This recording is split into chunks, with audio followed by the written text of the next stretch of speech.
Okay, everyone. We are joined now by the East Feliciana Parish Sheriff, Jeff Travis, and our viewers have heard from Greg Ferries. This man gets around. He was actually the chief criminal deputy during the time of this investigation that we will be talking about. Ryan Sharpe. This was a man who wreaked havoc in East Feliciana Parish for 4 months. He is now deemed a serial killer who claimed that the government told him he had hunting tags for humans. I want to go back to 2017. So it was 4 months, July to October of 2017. I want to start with the progression. It starts with one murder. Then it starts with an attempted murder. The second person got away. Then you had 2 more men killed. They were all middle-aged white men. With beards. With beards. So at some point, you guys realized, okay, we have a serial killer. So let's start there. Sheriff, I want to start with, tell us about at what point did you realize and glue it together, we have a serial killer on our hands? Well, I think it was, we felt that way for a while, that there was that strong possibility that it was the same person as these murders progressed. But one of the things that was a little difficult about it is that the Ryan Sharpe, who's been arrested for these crimes, the weapon that was being used changed in the middle of this incident, where 2 of them were a shotgun and the other 2 were rifles. So it made it pretty complicated. I think Tommy Bass, who was the first victim of this case, was actually the first homicide in my first term as the sheriff. So I can remember how difficult that was. And, so I guess when I really felt for sure that it was the same person was the last one. I really knew at that point in my mind that it had to be. Talk to me about that fear in East Feliciana Parish. That fear was very real. We live in a very small community, a community that has, in my lifetime and knowledge, has never experienced anything quite like this. So the fear was very real. It was a difficult challenge each day to talk with the citizens of our parish and not really have any answers for that period of time until the end of who was responsible for these crimes. So as a sheriff, Chief Criminal Deputy Greg Ferris, who's here with us today, this was real difficult times for us because we were working around the clock. It was the first thing that I dealt with every morning and the last thing that I dealt with before I went to bed at night. And there were very long days. And, that's part of the issue, is that the people of our parish were extremely scared because we didn't have any answers. And I remember as a reporter almost living in East Feliciana Parish. Yes, you used to joke with me that I might as well just put a cot up for you, that I was there every day. But I remember asking you during an interview, does East Feliciana Parish have a serial killer? And I could almost see the fear in your face because you hesitated to answer that question. Yes, because we didn't want to jump to conclusions that we didn't know. But, when you talk about the fear, it was great fear by our people. But at the end of the issue, when we made the arrest on Ryan Sharpe, I remember, I think maybe the next day, I was in a parade for one of the local schools in Clinton, and I was in a unit coming through doing my normal thing in the parade, and everybody just cheered. And that was more about how relieved our community was that we had captured who we believed was responsible for this. And you could just see that it was time for healing, but you could see the relief that people had. And you had just come in office. I had. I was very new. Very new. Yes. First time to be a sheriff. Right. And not 1 murder, 3 murders, and 1 attempted murder. Absolutely. And I'd like to say that, there's been a whole lot happen since I've been the sheriff. This was that first big incident. And the success that we had could not have happened without really good people. And I mean, that goes from the start to the finish. You know, I had the great fortune and blessed that the people of East Feliciana, we were able to obtain Greg to be our chief deputy with all the experience that he had. We had a wonderful lead detective in Kevin Gehrig, who was leading this case for us, with the help of Bill Cox, who's now our current chief deputy. At the time, he was working for state police. And then, you know, in the end, it was a task force with multiple agencies, East Baton Rouge, the state police, the crime lab that they helped on all these, and West Feliciana Parish Sheriff's Office, and many, many more. And then as we progressed through this, you know, the 20th Judicial District Attorney's Office, you know, we don't consider that there's any better. We've got a great district attorney, and they've done wonderful help. We've done really well together to solve a lot of these issues. That's great. And you need a good, solid, cohesive team in order to come together, because it's not simply about making an arrest. You have the prosecution to get through as well. So I still call you Chief Ferries. Chief Ferries is a former Baton Rouge police chief, and like you just heard Sheriff Travis say, the man has God knows how many years of experience. I should just go ahead and say decades of experience. So as long as you don't say centuries. So you go basically home to East Feliciana Parish. You get recruited. You're now with the East Feliciana Sheriff's Office as pretty much their second in command. Take me back to July 8th, 2017. This is the day the first homicide happens of Tommy Bass. I was in Denham Springs on July the 8th, 2017, teaching a concealed carry class at Bass Pro. And I got a call from Don Mackey, who was at that time our chief of detectives, now retired. And he said, essentially, you better get up here. And I said, well, I'll do the best I can. I'll get there quick as I can. I'm teaching a class, and obviously you can't leave people on the firing line. But as soon as I could, I went up there to the eastern part of the parish, and it was pretty obvious this was not your ordinary homicide in East Feliciana. As the sheriff said, we just, up to that point, had not had that many, and most of them were not whodunits. It was a domestic or a personal dispute or something like that that ended in a homicide. But essentially, you would know pretty much the facts within a short period of time. This was a whodunit. We had no idea at that point. We went back through it, and I'll second what the sheriff said a minute ago about Kevin Gehrig, who's just a little bulldog when it comes to investigations. We dug into everything in Tommy Bass's past, who might have a grudge against him, who inside the family, outside the family, who he had been involved with that might have motive to kill him. We were thinking logically at the time. This turned out to be a pretty illogical case, as we know from what came out after the arrest. But Sheriff Travis was very gracious in talking about his staff who work for him, and I would say this. He is very blessed in this sense. It takes a special person. It takes a special cop to work those sorts of things. You've got to be a hunter. You've got to think, this guy is not going to beat me, and I'm going to catch him as quick as I can. The way that you prevent crime is to put criminals in jail. It's not all that we've been hearing since Minneapolis in 2020. It's not all that garbage. It is putting people in jail, because when somebody rapes or kills or robs, it's highly unlikely they're going to do 2 or 3 of them, then wake up Monday morning and say, well, I think I'll go get a job.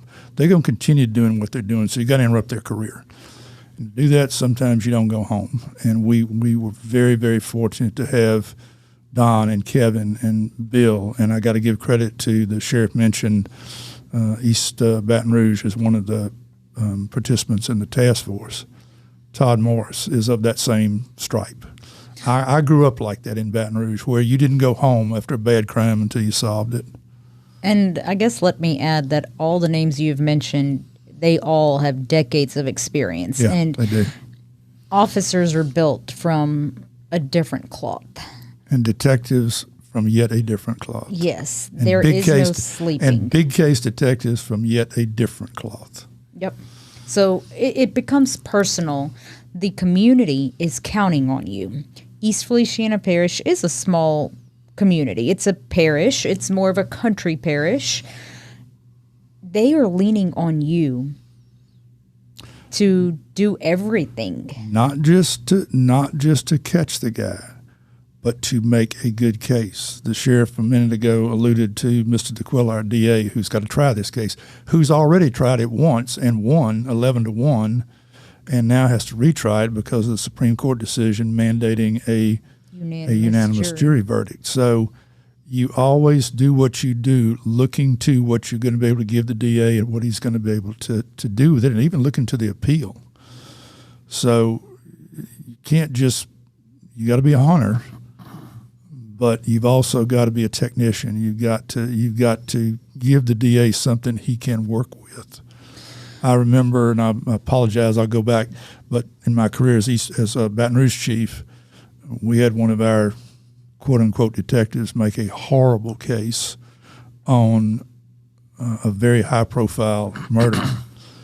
Arrested the wrong guy way too early, jumped the gun, and I remember Doug Morrow, my friend and then the DA of East Baton Rouge, calling me and asked me to come to his office, and I did. And all he did was flick that warrant across the desk and said, "What am I supposed to do with this?" And my answer was, "There's not much you can do with it. I can't believe a judge signed that. We're going to go back and rework it." So that's what you don't want to give your DA. Let's go back. And again, so it's been 7 years now since all of this happened. So if our viewers are wondering, it still hasn't gone to trial, you kind of explained this did already go to trial, but because the Supreme Court now requires a unanimous jury when it comes to murder cases, it will be retried this coming summer. So we do understand there are certain things that cannot be discussed. But what specifically, you said that there was reason that you were told, get here now. Talk to me about that there was something unique about this, and I'll even add, for every single case, I was there. For East Feliciana, I wasn't there maybe right as it happened, but I remember going to this house. I remember interviewing the person next door. Who was a relative, I believe. Yep. Well, the reason I was told to get there right now was that, as I mentioned a moment ago, this was not a quote-unquote usual homicide, where it was a domestic or a personal dispute between people that got out of hand and one killed the other. This was what we call a whodunit. You got a body, shot, no known motive, no known enemies. And so it was one that required our full attention and our full all our resources, not just ours, but at that time, of course, there was no task force. That was the first murder. You guys. But we used the state police crime lab on those cases, and they did an excellent job. Forensics has become very, very important, far more important now than when I first started. Shell casings, DNA, prints. There's just a lot of capabilities now, a lot of forensic capabilities now that did not exist when I was working the streets in Baton Rouge. And so that becomes very important and a big part of the package you have to hand the DA. Sheriff, I guess to kind of expand on what Chief Aries is saying, explain to me the types of killings you do have in East Feliciana Parish and why this one stood out, but also add to it, how many murders does East Feliciana have in a year? So probably the reason that Chief Ferris was being told, get here now, is because I alluded earlier, this was my first homicide as a sheriff. But it was not the typical one that would normally be. As he said earlier, a lot of those homicides are domestic. We know almost immediately a suspect because somebody either witnessed it or there's some kind of information, and there just really wasn't anything here. And plus, he was killed at his home.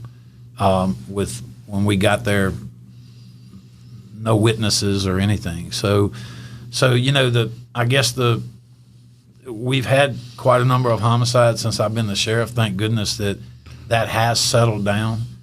But our typical ones are, from what I've seen is a lot of times it's going to be drug related, things like that. But on the surface, this didn't have that in it. It was different.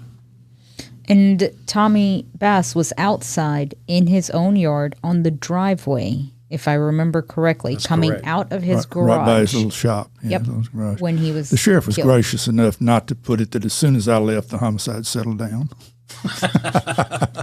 Well, then I guess it was your fault. So at this point, you have not pieced together who it is, what it is. We got a head scratcher, correct? That's correct. Yes. September 12th, 2017 is the next shooting. This is Buck Hornsby. Talk to us about that one. That was the one of the 4 shootings that was not fatal. And the reason essentially that it was not fatal was because the projectiles that hit Buck were bird shots, very small shot that you normally use to hunt rabbits or squirrels or doves or whatever. So there were some pretty nasty surface wounds, but it was not close to being a fatal shot. He was shot in the head, in the side of the head and neck, but had it been the same ammunition that was used on Tommy, it would in all likelihood have been a fatal shooting.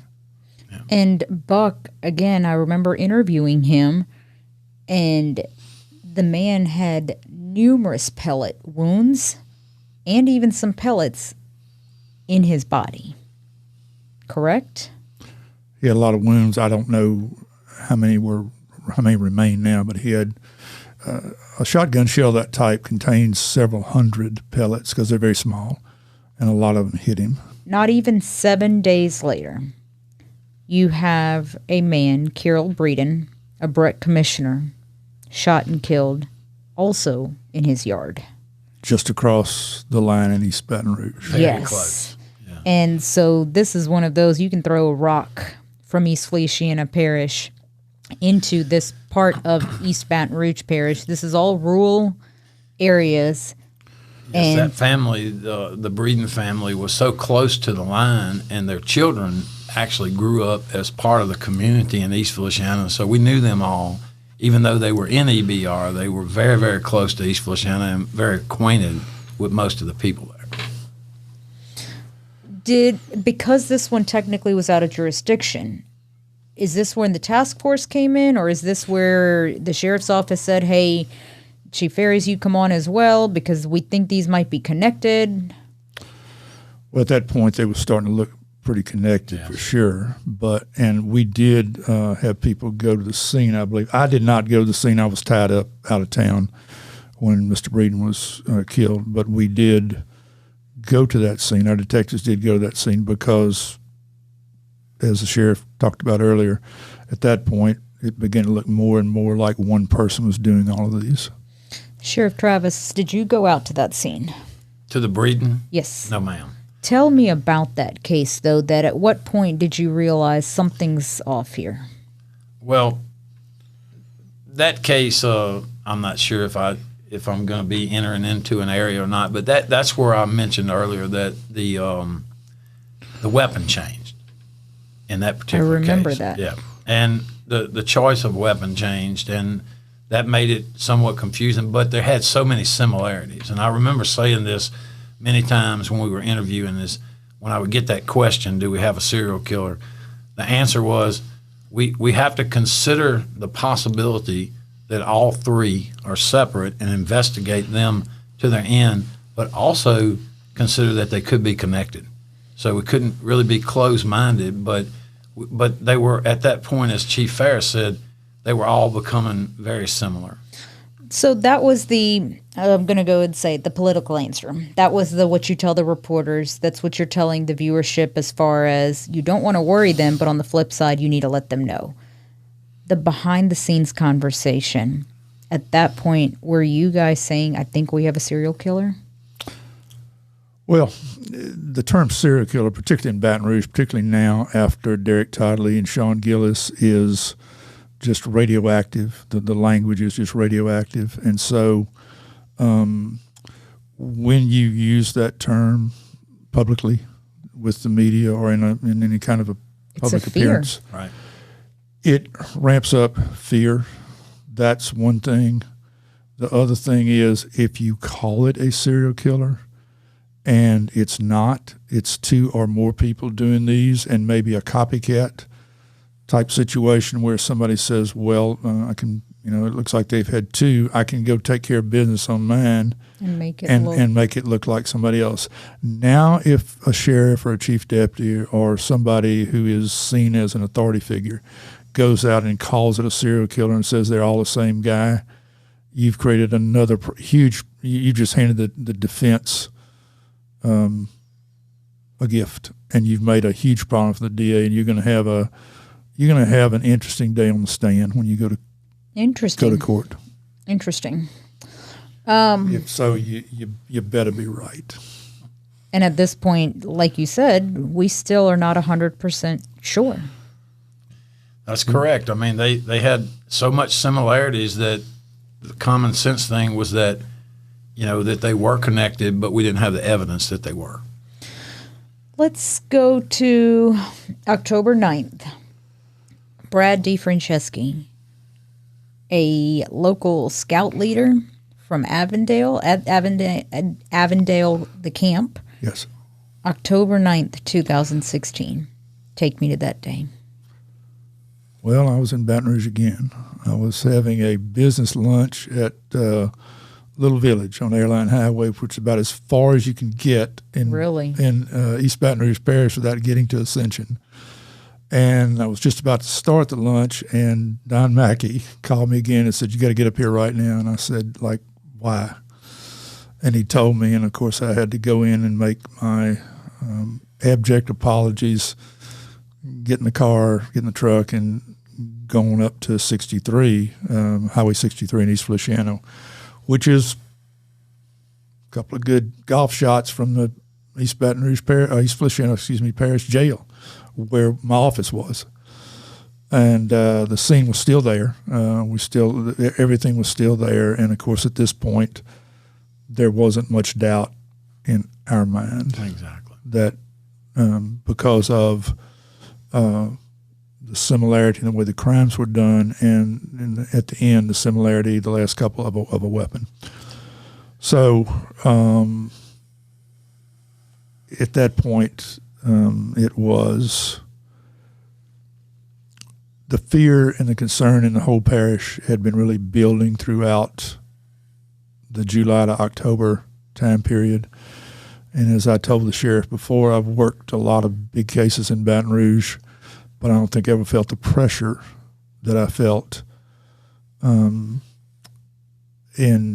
that case, because people were afraid to go get their mail, afraid to cut their grass, afraid to even walk down the driveway to pick the paper up or anything like that. It truly was affecting the lifestyle of the community in a way that I had not seen since Derek Todd Lee, and I was not in law enforcement when Derek Todd Lee was doing what he did in Baton Rouge. So I got that secondhand from our mutual friend Pat Inglade, who was the chief, but it definitely affected lifestyle. It affected in East Feliciana. There was a tremendous lot of pressure, and at that point, I guess the formal task force was requested and formed, and we had just great response. I mentioned Todd Morris with East Baton Rouge, State Police, Kevin Duvall, and some folks from State Police, the FBI, Jeff Methvin with the FBI came up there. West Feliciana contributed. Yes, they did. Was it all hands on deck? It was all hands on deck. I guess let me set this scene. Again, now I'm up in East Feliciana Parish. This is the fourth shooting, third one. I'll say it, as a reporter at this point, I knew myself. Having done this for a while, but there's the term responsible journalism, that you don't want to scare the public. But in this case, it was not a scaring. It was a warning, because people were getting shot in a drive-by shooting as soon as they came out. Yeah. So wives were terrified. They didn't want their husbands, boyfriends. Right. Mothers are terrified. They don't want their sons going out to cut the grass, to check the mail, because middle-aged white men with facial hair, that was what was being targeted at that point. Right. The fear was real, so much so that as a journalist, you go and try to talk to neighbors.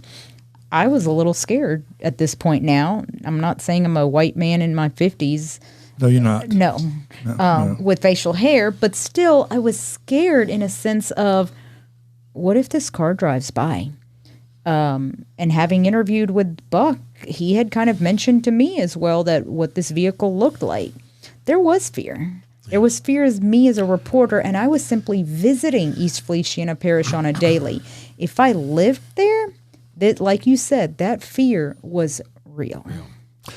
And you have a little more leeway as a journalist to warn people and say things like that. I mean, we can warn people in a general sense, and we really almost didn't need to because everybody in East Feliciana and northern East Baton Rouge knew what was going on. But again, I go back, if the sheriff or I or, Todd Morris or Kevin Gehrig stands up and says, we have a serial killer, and in fact it is 2 or more people, and one's a copycat, and he's going to put it off on the other guy, we've created huge problems for the prosecution.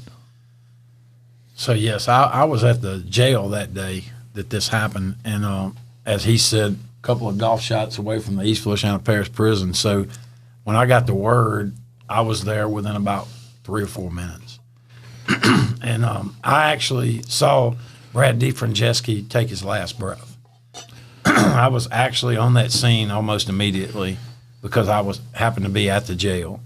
And so they were all very, very difficult. But of all 4 of them, that was the one that I was closest to in responding immediately. So, and again, as you said earlier, that's when it was clear. It was the same guy. And I still remember I interviewed you that day. The look on your face was just this. It was horrible. It was. It was very horrible. At that point, we still don't have a suspect. The fear is real. And again, everybody involved was working day and night trying to resolve this. And it was so random, we didn't have a suspect. Well, and it was getting closer. Like he was picking up. I mean, you had one in July. People probably didn't realize that come October or September, it's turning into a cold case. Then September happens, but then the next 2, even though there were almost 2-3 weeks apart between Carol and Brad, at this point, that's it. Yes. I mean, and this one's a difficult question, but Sheriff, can you put that fear in words? I don't know that I can. Chief Ferris talked a while ago about the different types of officers and the cloth that they're cut from. And I think that, but the one thing that we all pretty much shared in common here is that we felt a responsibility to the people of our parish that we needed to solve this. We needed to get this person off the streets and stop this from happening. So it was fear. I think Chief Ferris has got it right. I mean, people were scared. When you are scared to go cut your grass because someone might come by and shoot you, that's a fear that most of the time people don't have to live in. And so I don't know if I really know how to describe it, but I know what I felt. And I felt very, very responsible for this. I had a hard time sleeping at night because, this is like the worst that it gets. I don't think it gets much worse than this. Same question for you. If you can verbalize that fear. Let me answer it in a little different way. Me, to some extent, is getting the input from people about when are y'all going to solve this? When are you going to catch this guy? We can't live our lives. But the sheriff is the elected chief law enforcement officer of the parish. It's on his shoulders. So he was catching a lot more of that than I was. Let me talk a little bit, if I might, about the type of people we had working the case. And the sheriff and I kind of share a baseball background. We both played ball. We both coached a little bit. And I said, we obviously talked about this a lot after the fact. And I said, you had, I've already mentioned their names, but you had guys up there who in the baseball context if you're 2 runs down, bottom of the ninth, 2 out and 2 men on base, you want to be at bat. You want to hit that walk-off home run. You don't want to say, I hope it doesn't come to me. You want to say, let me elbow somebody out. And I shouldn't put it like that, but you want to be at the forefront of catching that guy. That's the type of person that you have to have working those cases. And as an investigator, not as the chief deputy or the ex-chief of police in Baton Rouge, whatever, but as an investigator, there is no bigger thrill professionally than catching somebody like Ryan Sharpe and ending that for everybody. I can remember my brother calling me I may have called him while I was out at the scene, and he said, well, what do you think? I said, I'm not 100% sure, but I've been on these before. I got a really good feeling. I think we got him.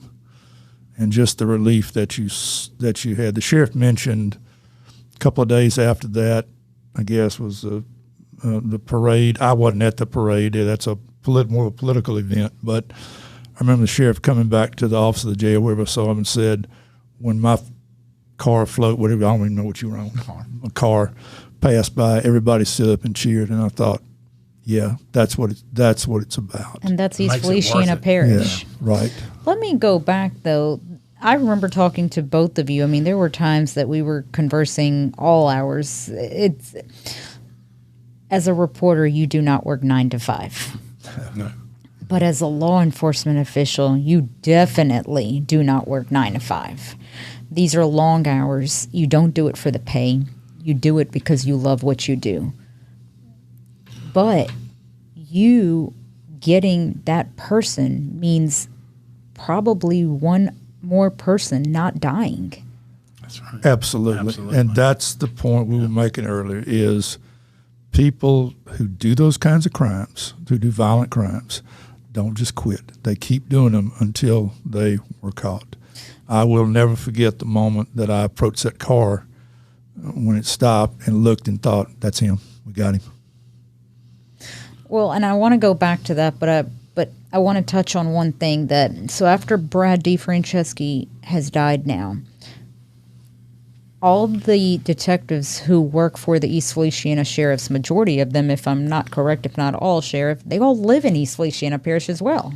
At that time, that's correct. Well, you got a lot of white men in their mid-50s or 50s, 60s with facial hair. Should have seen my grass in those days. And I remember that. I'm just joking, but I am, but I'm not. A lot of people, there was a lot of grass that didn't get cut. And I remember having that conversation with you specifically, both of you guys.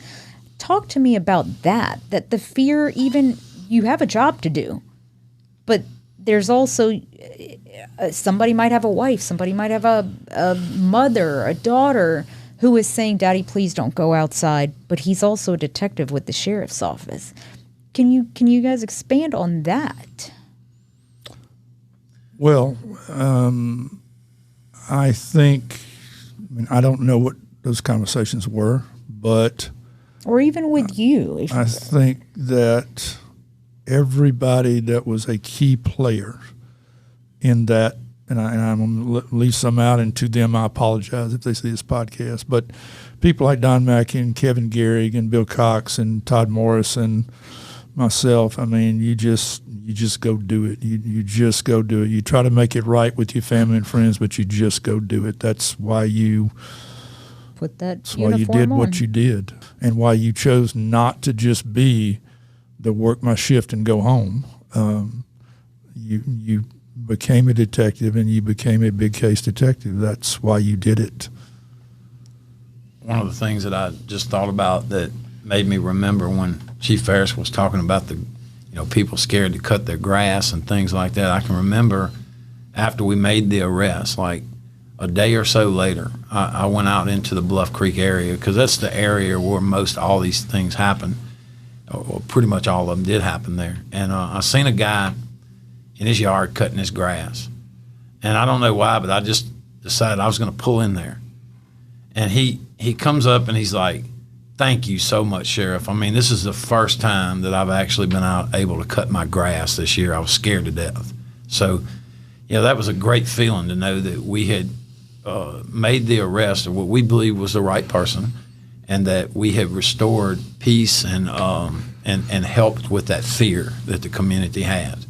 You know, one of the toughest parts of this that Chief Ferris hasn't mentioned, I mean, the murders were horrible, but we got called out. I'm not sure if it was in between the DeFranceschi and the Breeden case, but the local church at Bluff Creek wanted to have a community meeting.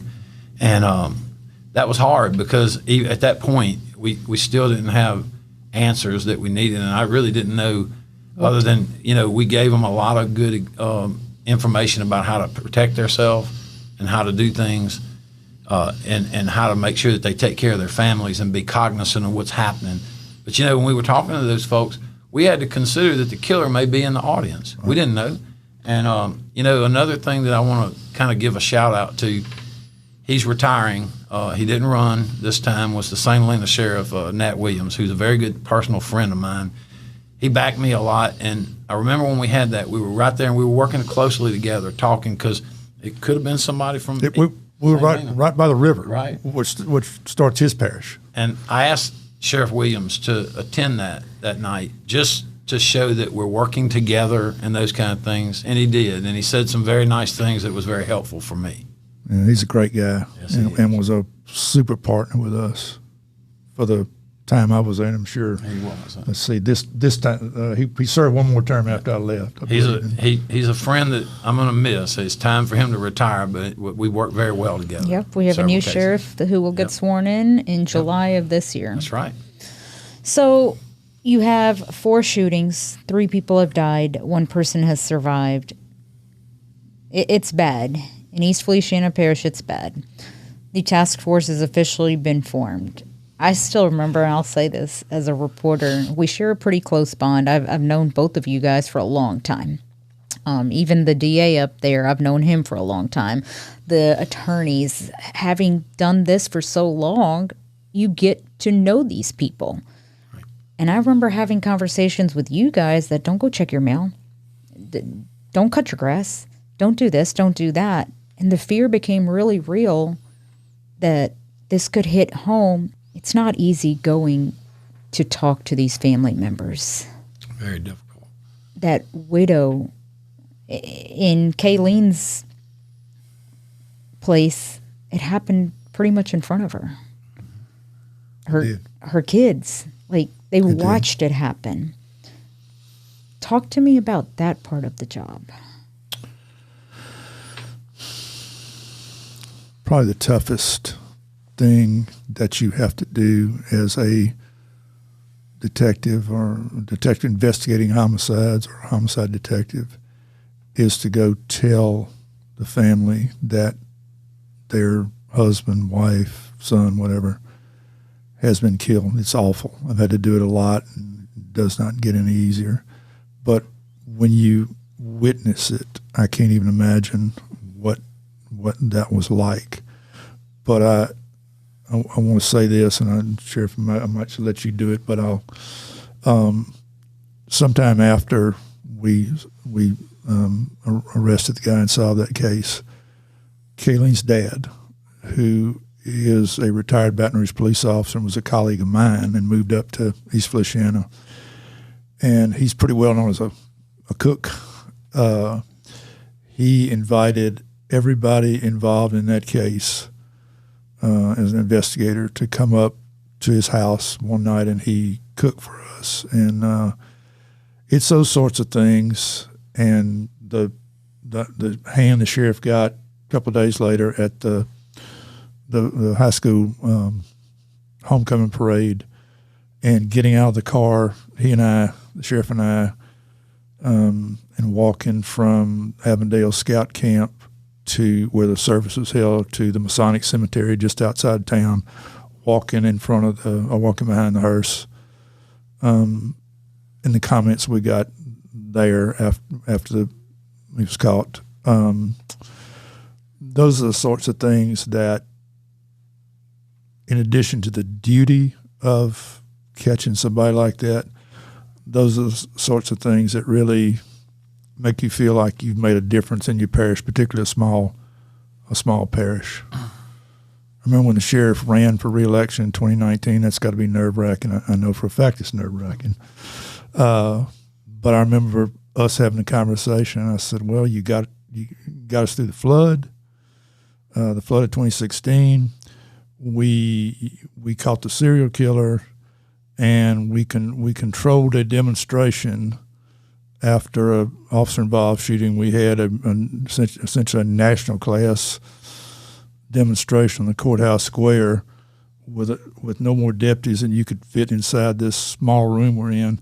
I don't know why they wouldn't reelect you, and of course they did. Well, Karen, I think to answer your question about, how does that make you feel, especially, your heart goes out for all of the family members and their victims of this. But I guess the best way to describe it is like, as these things continue to happen, if you're in this business for the right reasons, you obviously feel responsible to perform and to restore order and make these kind of arrests when things like this happen. But there's that part where I believe that everybody had worked from the start of this on July the 8th with Tommy Bass as hard as we could work burning the midnight oil, trying to turn over every rock. I don't think anybody could have done any more, but it still doesn't help everybody who's involved feel responsible that there's another victim. And that's the part that was really a struggle for me, is because I knew how hard I was working and doing the things that I have to do as a sheriff, and how hard these guys are working, and they couldn't do anymore. They were given 150%. Nobody was sitting in the office. They were out there doing their thing and working real hard. So that was a difficult part of it, as they continued to happen, that responsibility you feel as a law enforcement officer to resolve this. Absolutely. And you can't get away from the fact, even though we were, it's a huge relief when we caught the guy, you can't get away from the fact that 3 people died. No, you can't. And there are 3 families who who grieving. Lives have been changed forever. That's I right. remember going up. I think one of the hardest parts about being a reporter is going up and speaking to a family member after they've lost a loved one. I will never forget speaking with Carol Breeden's wife and Brad DeFranceschi's wife. It really is a hard thing to accept. But you know what? 7 years later, I still have a relationship with all these people. Yes. That's the part I do love about my job. It sounds weird that you meet people in the worst time of their life, but 7 years later, I still talk to these people. That's the beauty of the job. That's really the beauty. Yeah. The weirdest thing. There's not a lot of pretty pictures, but no, that's a good one, because you basically make friends for life. You do. Let's fast forward. October 9th, you have Brad DeFranceschi's murder. Talk to me about the mindset at this very moment in your head. Not that I'm saying that up till now it wasn't a we got to get him, we got to get him, we got to get him. But I would assume the sense of urgency, because you guys even said at this point it was a done deal. It was confirmed. But a task force has been formed. Your mindset in this very moment, take me there. A lot of pressure. We got to get him like ASAP, or a lot of people are going to die. We had looked at the evidence, which obviously we can't discuss because we have to Mr. D'Aquila has to retry him. But we pretty much knew what we were dealing with. And as the sheriff has talked about in that church meeting, I was there, and if the pastor had that many people in church every day for every Sunday for service, yes. It was standing room only. Exactly. The concern was huge. The pressure on us was huge. So we ramped it up we were already running 75 miles an hour, and we just ramped it up. We got we'd already been working with particularly with East Baton Rouge Sheriff's Office and Todd Morris. But we pulled all these other resources in, some of which should not talk about some of the techniques, but it was a very, very, very intense 3 days, October 9th, 10th, and 11th of 2017, and the pressure was great. Sheriff, same question before we get to October 11th. Well, I think my mindset was exactly what Chief Ferris is saying. You know, I basically remember telling them that every total asset. Now, you know, of course, Chief Ferris was managing from my end, and making decisions about everything together, he and I. But I basically gave the order: every single resource we can find, wherever it is, if you think we need it, let's ask for it, let's get it, because we've got a major problem. And it was already a problem, but it had ramped up more. October 11th, 2017. This is the date that Ryan Sharpe is arrested. Without going into evidence or the reason that we went out to his residence, which was a rural residence on a rural road in East Feliciana, typical rural setting, you know, some acreage, I think some hunting dogs, and, you know, the typical thing that you would find in a situation like that. We set up a surveillance. He made the surveillance. He took off. He got in his car. He got past a couple of EBR deputies who were posted to block him in. Undercover, correct? Yes, correct. And took off down the road he lived on and eventually into northern East Baton Rouge. Don Mackey and I were riding together, and we were a long way from our truck at the time he took off. So we kind of looked at each other and said, well, we're not going to catch him because we were in a big truck, big 3/4-ton truck. We're not going to catch up to the pursuit. Let's just kind of hang back, and we know these roads, and let's kind of see if we can maybe direct the pursuit and direct people to block roads and so forth, and, you know, kind of box him in.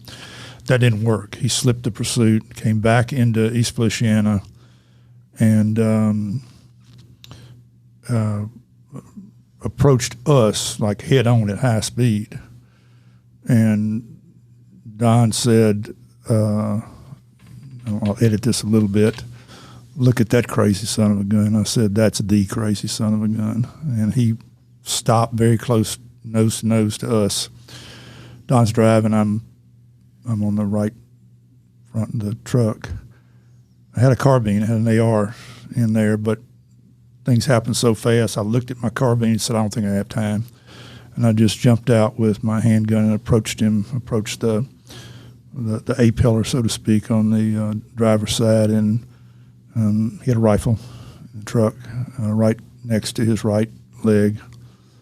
And so I think he was making a decision as to whether he was going to go for the right. He kept looking at me, looking at the rifle, and I was talking to him in a pretty firm manner. Get out of the car. Get your hands out of the car. Get your hands out of the car. Get your hands out of the car. And finally, he started to. He decided the rifle wasn't going to work, and he started to come out of the car. And when he did, I opened the car, grabbed him by the shirt, and tried to drag him out of the car. But he had on a muscle shirt type deal with just little straps across the shoulder. And when I grabbed him, the shirt just slipped off his shoulder, so I got nothing. Todd Morrison, one of the other deputies from East Baton Rouge, are coming up on the rear. They see what's going on. They stop to give me a clear field of fire if I needed it. And then when he started to come out, in my hand didn't slip off, and I grabbed the shirt, and the shirt just came off his shoulder. And at that point, I saw them coming around. I just stepped back, and they got him out in the car. How did you know he was the one? Without talking about evidence that I shouldn't, because of the upcoming retrial, what we'd observed, matched some of the evidence that we were aware of, and he ran. But was it something within your gut that also told you this is him? We pretty much knew, I think. And, when you take off and run at high speed through rural roads, those are not the actions of someone who hasn't done anything. Sheriff, same thing. Take me to October 11th. So, October 11th was a wonderful day that we made the arrest. I mean, it meant so much to me and so much to all the law enforcement involved from all agencies. But as Greg said a while ago, there's lots of evidence that we can't discuss here in this podcast today because we've said, but I was informed that they were going to that residence. They told me they were going to Ryan Sharpe and that he had become a strong suspect. And, I'll always believe that, as Greg talks about, he was running and some of the things that he did we're not going to talk about today. He knew that we were closing in. We had significant evidence from the last homicide with Brad DeFranceschi, and he knew it was a matter of time. And I think that's why, we were able to go there because he knew we were closing in. Talk to me about that moment after the handcuffs are on him. What a relief. In this business, when you make an arrest, there's still a lot more work to do. But I was extremely hopeful that we had the right guy. And as we progressed through this, we did have the right guy, in my opinion. I know we did. And that feeling when we had the handcuffs on him and the night that we had the press conference, I know you were there, me and Sheriff Gautreaux and several other folks, that was a wonderful night to be able to let all of our people of our community know that they could breathe that sigh of relief, that law enforcement had prevailed, they had made this arrest, and it's hopeful that your people can rest peaceful and feel more safe. It was a wonderful feeling. Who put the handcuffs on him?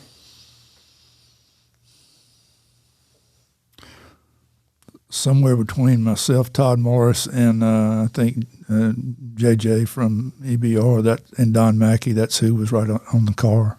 What was that moment like for you? Put them on, double lock them.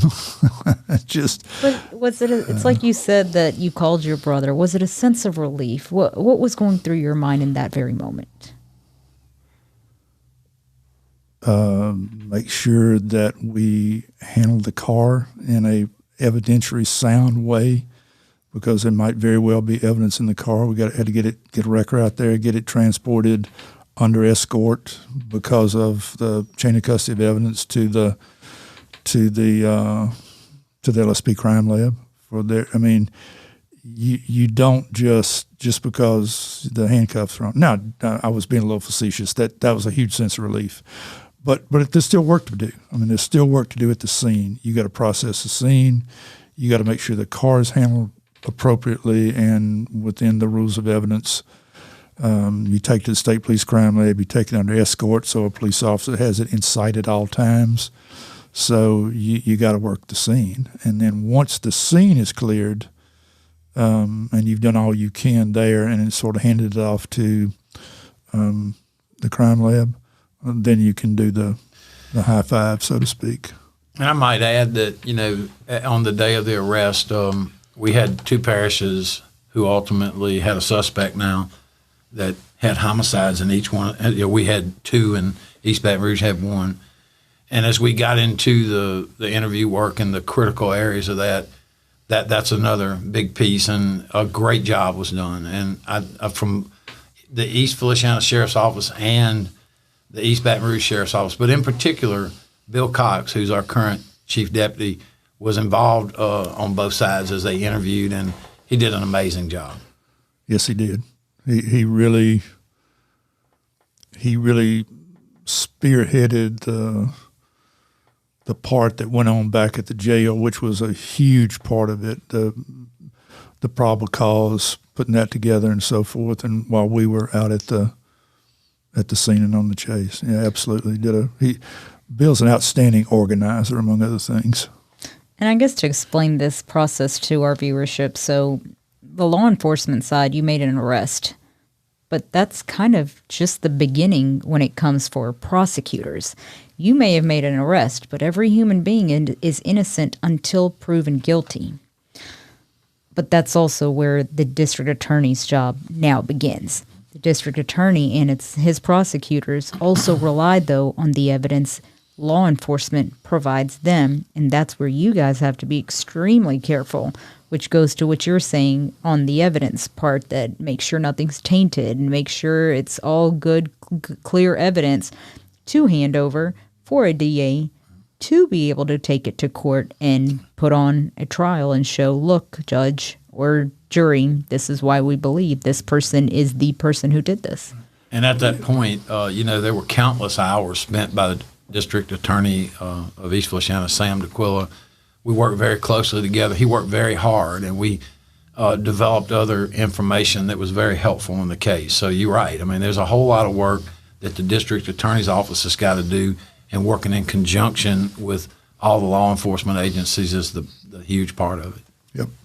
Before the arrest, essentially, we're working for the sheriff. After the arrest, in a very real sense, we work for the DA. Yep. That's right. Because you got to get that. If you lose the case, and we've already alluded to the fact that we've got to retry it, but no fault of the DA, they ex post facto changed the rules on us after the Ramos decision, the Ramos decision, and the other one that made it retroactive. I can't remember the title of that case, but anyway, everybody did a great job. Supreme Court just changed the rules on us after the trial, so now we've got to go do it again, which is limited some of what we can say on this podcast, because right now, prior to October 11, 2017, the prize was the arrest. Now the prize is a conviction. Closing, I guess, last question for me to both of you guys. Chief Ferries, you've been in law enforcement, what, 40 years? Am I being 50? A little higher? How many years? I've been in law enforcement a long time. Okay, we'll go with a long time. I started in 1972. I'm not trying to be cute with you. So, 50 years. In all of your time in, I'm about to say journalism, in all your time in law enforcement, where does this case rank for you? Oh, hard question. The most important case when you talk about people being killed is the one in front of you.